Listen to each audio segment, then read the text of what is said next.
Unhinged, hosted by Ken Storch and Todd Knurr, live on IRN every Wednesday night at 9 p.m. Eastern Time, going live, bringing you topics in the paranormal realm and beyond. That's Paradigm Unhinged with Ken Storch, Todd Knurr, Wednesday nights, 9 p.m., right here on Inception Radio Network. I'll see you there. Don't have a computer?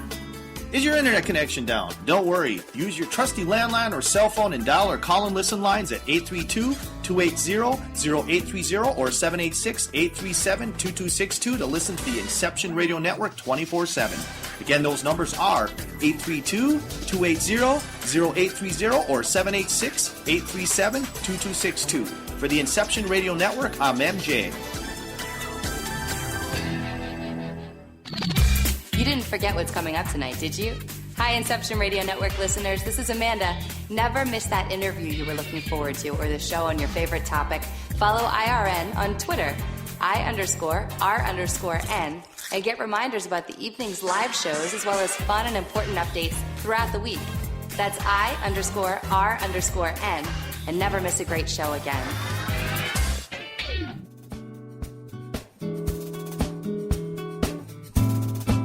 Hi, Bob Tarmac for MJ'sHealthyWay.com. Are you into vitamins, nutrition, meal replacements, health shakes, keeping your body in good shape, your internal engine going? Boy, do I have a perfect place for you. MJ'sHealthyWay.com. They offer the best service and products, and they'll tell you anything you need to know about any product they have to offer. I get all my vitamins, meal replacements, shakes from MJ'sHealthyWay.com. That's spelled MJSHealthyWay.com. There's so much more at the website. Go check it out. MJ'sHealthyWay.com.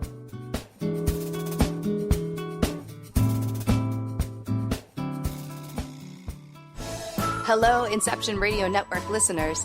This is Amanda. Remember, you can take your Inception Radio shows on the go. Just download the Inception Radio Network app for your iPhone, iPad, or Android smartphones and access live shows, past shows, guest lineups, and much more. Just visit the iTunes Store or the Google Play Marketplace and download it today for free. Are you a fan of Inception Radio Network? Do you reckon it's the best alternative talk radio station on the planet? Well, if you do, head to facebook.com/Inception Radio Network and like the page. Tell your friends, spread the word, and keep listening to the best.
Good evening and welcome back to our second segment of Paradigm Unhinged on the Inception Radio Network.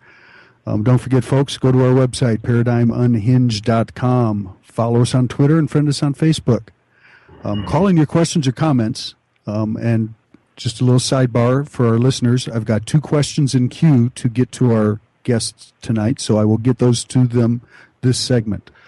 You can call us with your comments at 1-888-919-2355, or you can send a question to us through the Inception Radio Network chat room. Just log into chat, type in my name, Todd, followed by your question in all caps.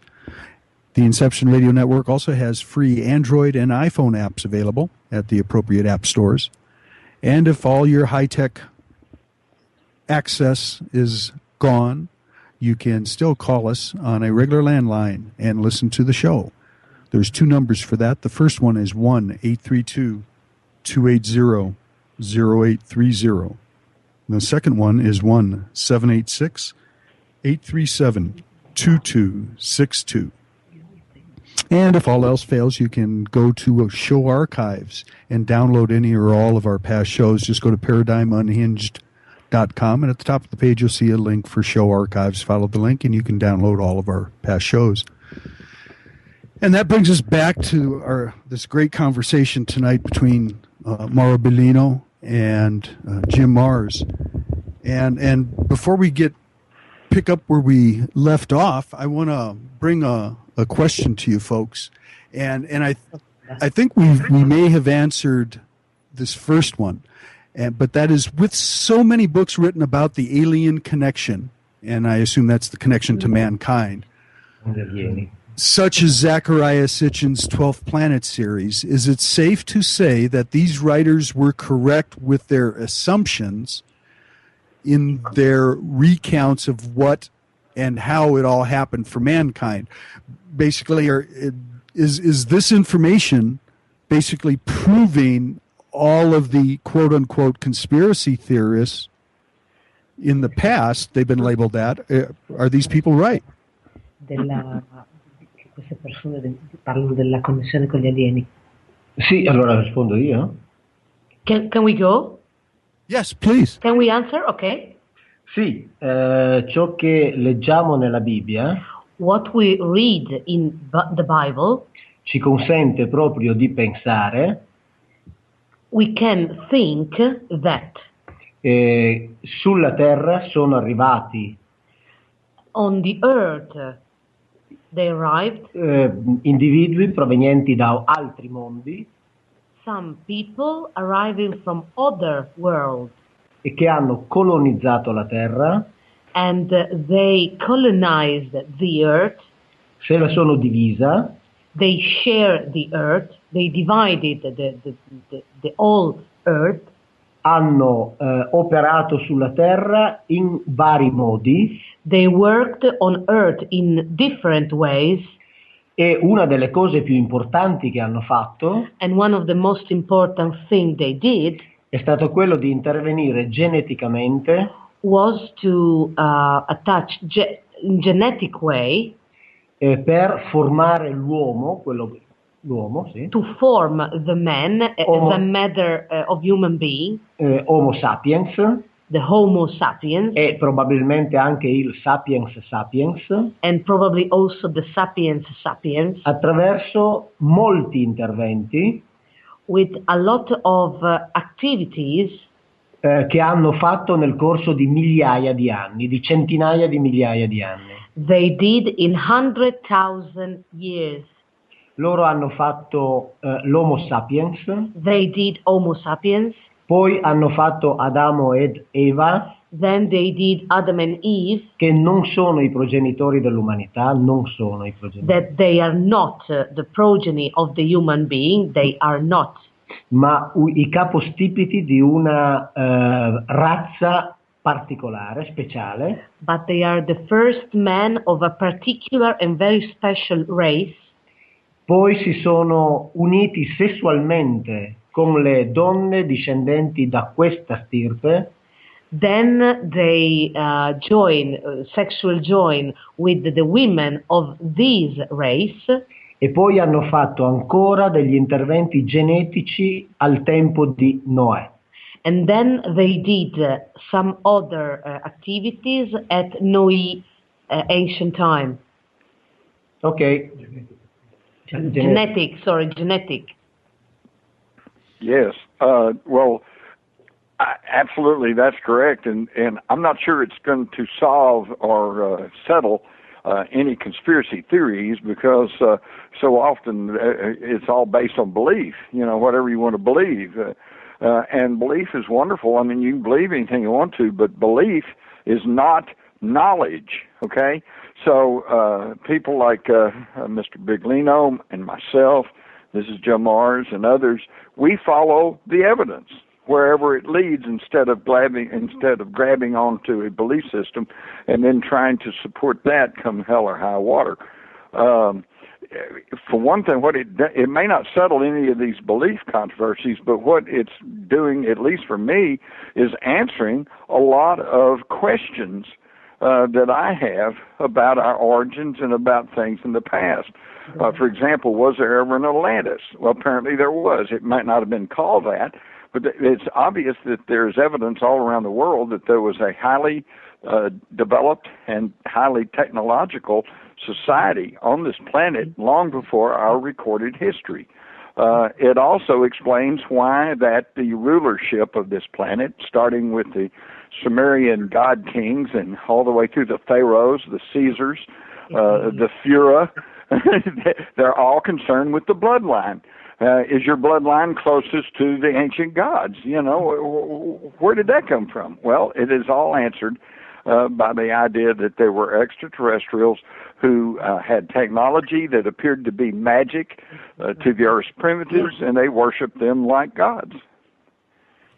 No, and in fact, in your book, you quote the great quote. I think it's Isaac Asimov about any technology, and it's sufficiently advanced technology would appear as magic.